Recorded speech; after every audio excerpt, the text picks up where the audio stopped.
Hello friends, welcome to Katiyar DK education point. I am Divya और आज हमारी ईवीएस की क्लास है जिसमें हम एनसीईआरटी और पेडागोजी के क्वेश्चन की प्रैक्टिस करने वाले हैं। ये क्लास हमारी सीटेट पेपर 1 के लिए है, तो चलिए क्लास को शुरू करते हैं। कन्नौज शहर इत्र के लिए प्रसिद्ध है। यह शहर भारत के एक राज्य का जिला है जिसका नाम है। अब आपको ये बताना है कि जो कन्नौज शहर है जो इत्र के लिए प्रसिद्ध है, ये जो शहर है भारत के किस राज्य का एक जिला है। कन्नौज जो है वो जिला है, तो इन्होंने ये पूछा कि किस राज्य का है। तो इसमें बताना है आपको कि ये किस राज्य का एक जिला है। पहला उत्तर प्रदेश, दूसरा उत्तराखंड, गुजरात या फिर महाराष्ट्र। तो जो कन्नौज है ये किस राज्य का एक जिला है, आप बता सकते हैं। ये उत्तर प्रदेश का है। तो ऑप्शन नंबर ए आपका बिल्कुल करेक्ट हो जाएगा कि जो ये शहर जो है भारत के उत्तर प्रदेश राज्य है, जो उसका उत्तर प्रदेश में है ये, तो वहां का एक जिला है। क्या नाम है? कन्नौज। किस लिए प्रसिद्ध है? इत्र के लिए प्रसिद्ध है। आगे बढ़ेंगे हम। शोभित किताब में एक चित्र देखता है जिसमें लड़कियों को गोटियों से खेलते और लड़कों को क्रिकेट खेलते हुए दिखाया गया है। वह अपने अध्यापक से पूछता है कि लड़के और लड़कियां अलग अलग क्यों खेल रहे हैं। लड़के गोटियां क्यों नहीं खेल रहे हैं और लड़कियां क्रिकेट क्यों नहीं खेल रही हैं। निम्नलिखित में से पर्यावरण अध्ययन शिक्षण उद्देश्य इस घटना में शामिल हैं। तो कौन कौन से भाई इसमें शामिल हैं? पहला क्या है? उच्च स्तरीय आलोचनात्मक सोच विकसित होती है। बिल्कुल सही बात है। दूसरा ऑप्शन क्या है आपका कि व्यापक सांस्कृतिक नजरिया और सौंदर्य के प्रति संवेदना विकसित होती है। तीसरा, अवलोकन और चित्रण के आधार पर समझ विकसित हो रही है। बिल्कुल ठीक बात है। अवलोकन और चित्रण के आधार पर उसने क्या देखा? चित्र देखा जिसमें लड़कियां गोटी खेल रही हैं, लड़के क्रिकेट खेल रहे हैं। तभी तो उसके मन में आया कि जो लड़के हैं वो गोटियां क्यों नहीं खेल रहे हैं और जो लड़कियां हैं वो क्रिकेट क्यों नहीं खेल रही हैं।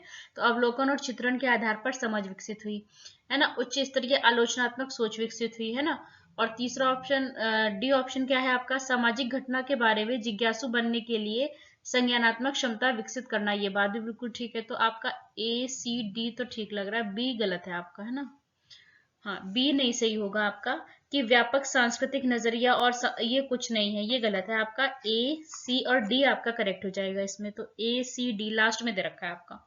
ऑप्शन नंबर 4, ऑप्शन नंबर 4 आपका करेक्ट हो जाएगा, ए सी और डी। आगे बढ़ेंगे हम। निम्नलिखित में से कौन सी बीमारी रुके या इकट्ठा किए हुए पानी से हो सकती है? कौन सी बीमारी है जो इकट्ठा किए हुए या फिर रुके हुए पानी से होती है? चेचक, मलेरिया, पोलियो या फिर निमोनिया। तो ऑप्शन नंबर बी आपका करेक्ट हो जाएगा, मलेरिया। जो मलेरिया है आपका वो कैसे होता है? रुके हुए पानी से, है ना। रुके हुए पानी या इकट्ठा किए हुए पानी से। तो इसमें क्या होता है? इसमें मच्छर फिर बनता है ना। तो इसीलिए रुका पानी कहीं भी इकट्ठा नहीं करना चाहिए, है ना। अगर पानी इकट्ठा है तो फिर क्या होता है? वहां मच्छर होंगे, फिर क्या होगा? मलेरिया हो जाएगा। आगे बढ़ेंगे हम। कॉलम ए को बी से मिलान कीजिए। पहला दे रखा है उल्लू। तो जो उल्लू होता है उसकी उसके बारे में देखिए क्या विशेषता है उसकी। उल्लू पक्षी जिसकी आंखें सामने की ओर होती है। तो उल्लू ही एकमात्र ऐसा पक्षी है बेटा जिसकी आंखें जो है मनुष्य की तरह सामने की ओर होती है। तो ए का 3 हो जाएगा। ए का 3 तो सब में दे रखा है आपका। चलो ये ऑप्शन निकल गया आपका, है ना। यहाँ भी ए का 3 दे रखा है, यहाँ भी ए का 3। बी क्या है? रेशम का कीड़ा। रेशम का कीड़ा क्या है? ये 4 अपनी मादा को उसकी गंध से कई किलोमीटर की दूरी से पहचान लेता है, रेशम का कीड़ा। तो ठीक है, ये रेशम का कीड़ा क्या है? बी का 4। अच्छा, बी का 4 यहाँ नहीं दे रखा है तो ये गलत हो गया आपका। यहाँ भी दे रखा है बी का 4 और यहाँ बी का 2 दे रखा है। ऑप्शन नंबर 3 करेक्ट हो जाएगा आपका। एक बार सारे क्रॉस चेक करते हैं। उल्लू जो है, उल्लू ए का हो जाएगा 3, पक्षी जिसकी आंखें सामने की ओर होती।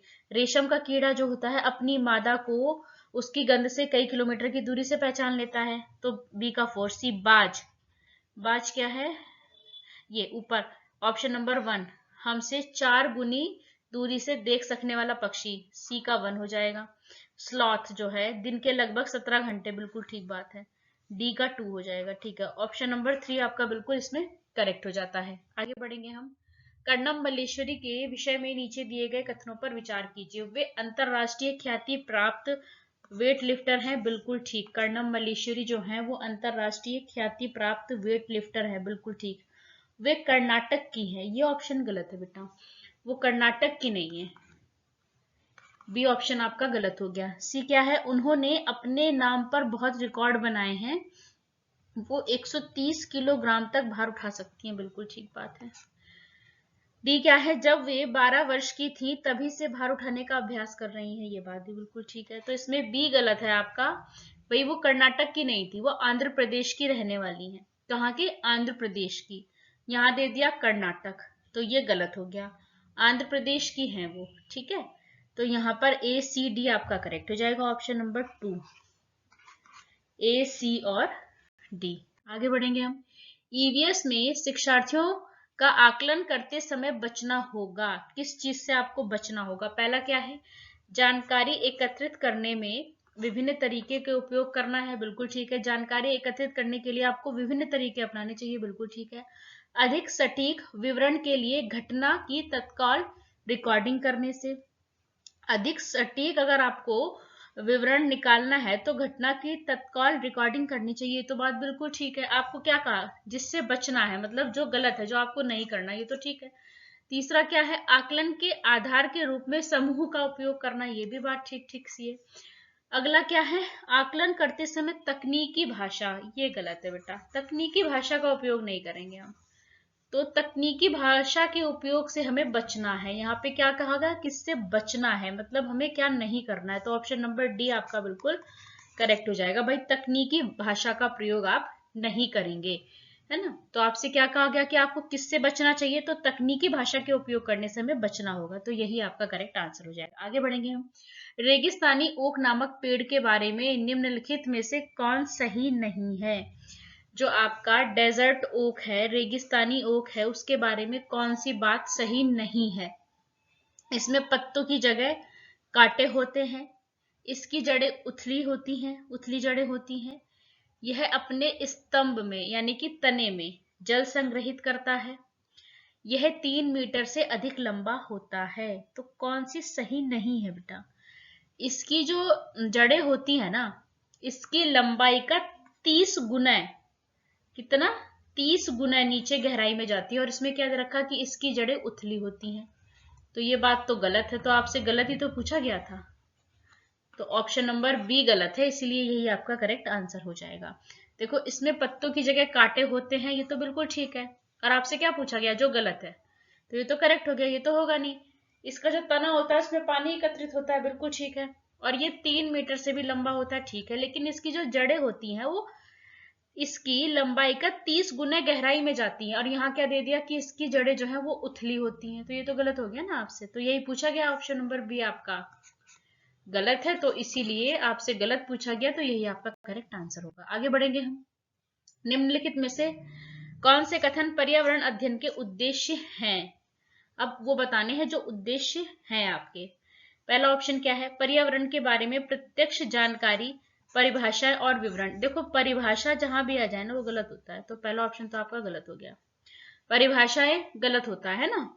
अगला क्या है, मौजूदा पर्यावरणीय मुद्दों के प्रति संवेदनशीलता विकसित करना, बिल्कुल ठीक बात है, जो पर्यावरण के मुद्दे हैं उनके प्रति संवेदनशीलता विकसित करनी है, बिल्कुल ठीक है। परिवेश से अंतःक्रिया करके स्वयं ज्ञानार्जन करने की स्थिति बनाना, बिल्कुल ठीक है, परिवेश के साथ अंतःक्रिया करके स्वयं ज्ञानार्जन की स्थिति बनाना, बिल्कुल ठीक है। पर्यावरणीय समस्याओं को दूर करने की कुशलता विकसित करना, ये भी ठीक है आपका। ए गलत है इसमें, बस क्योंकि यहाँ पे परिभाषाएं दे दी है ना, तो इसमें फिर आपका बी सी और डी हो जाएगा, कहाँ पे है, ऑप्शन नंबर 3, बी सी और डी आपका इसमें बिल्कुल करेक्ट हो जाएगा, ऑप्शन नंबर 3 आपका करेक्ट है इसमें। आगे बढ़ेंगे हम। जो कौन सा जो है चींटी जो बिल का ध्यान रखती है, अब जो बिल का ध्यान रखती है वो कौन सी चींटी होती है? पहला सिपाही चींटी, रानी चींटी, मजदूर चींटी, इनमें से कोई नहीं। रानी चींटी क्या करती है, अंडे देने का काम करती है, बिल का ध्यान कौन रखता है, सिपाही चींटी रखती है, तो क्या हो जाएगा, और मजदूर चींटी जो काम करती है, तो आपसे पूछा गया कि कौन सी चींटी बिल का ध्यान रखती है, तो सिपाही चींटी होती है, ऑप्शन नंबर ए करेक्ट हो जाएगा आपका। आगे बढ़ेंगे हम।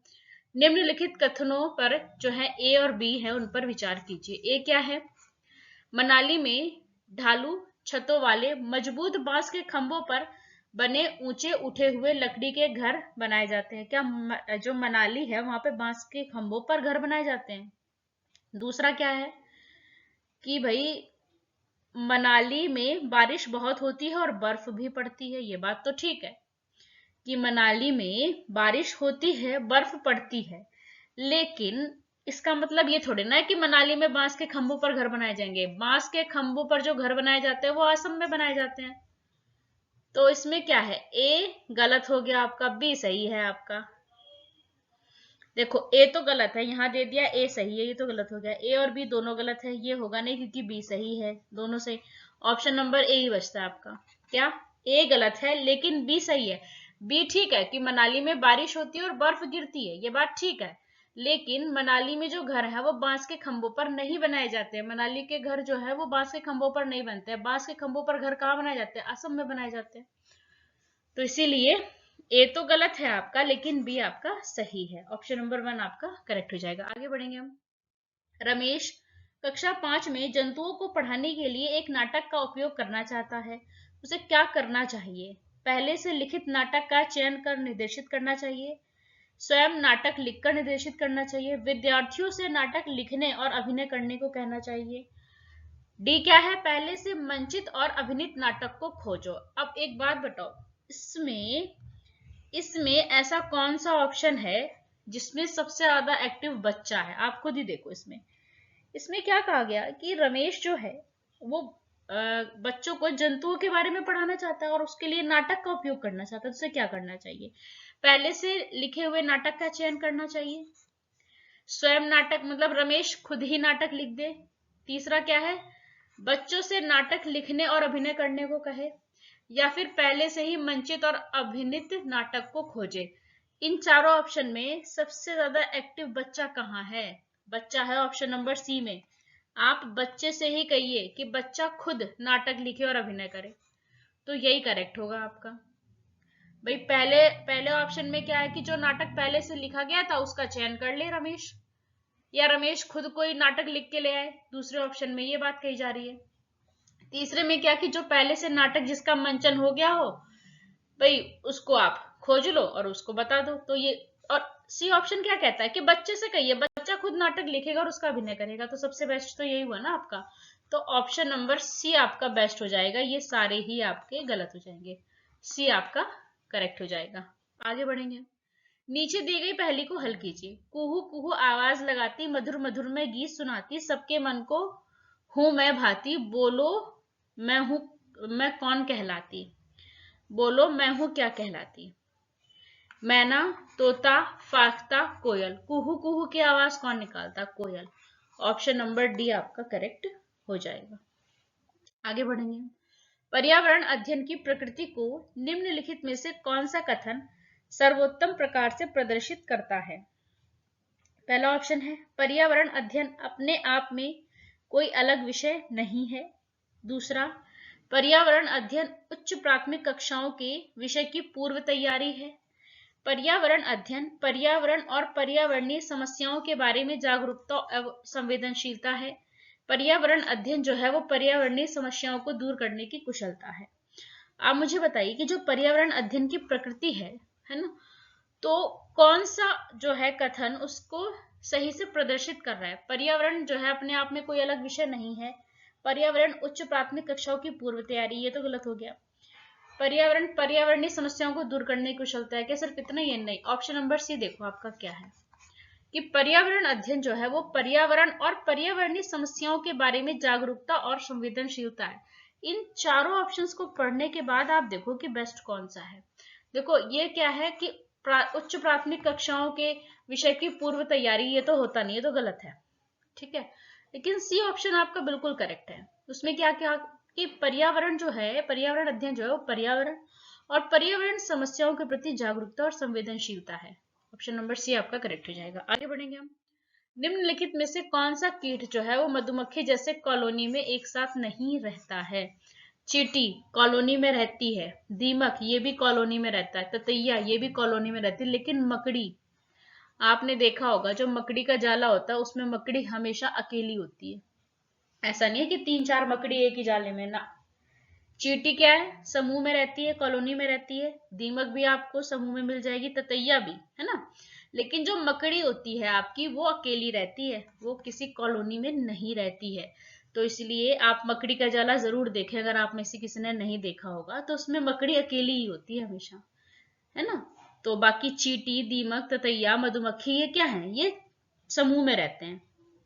तो यहां से आपसे पूछा गया था कि कौन सा समूह में नहीं रहता है, कॉलोनी में नहीं रहता, तो मकड़ी होगी आपकी। आगे बढ़ेंगे हम। हमारे देश में निम्नलिखित स्थानों में से कौन सा ठंडा रेगिस्तान है।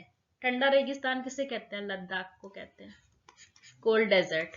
ऑप्शन नंबर सी आपका बिल्कुल करेक्ट हो जाएगा। तो चलिए, यहाँ पर हमारे 15 क्वेश्चंस कंप्लीट होते हैं। वीडियो अच्छी लगे तो लाइक करें, शेयर करें, चैनल को सब्सक्राइब करें। Thanks for watching this video.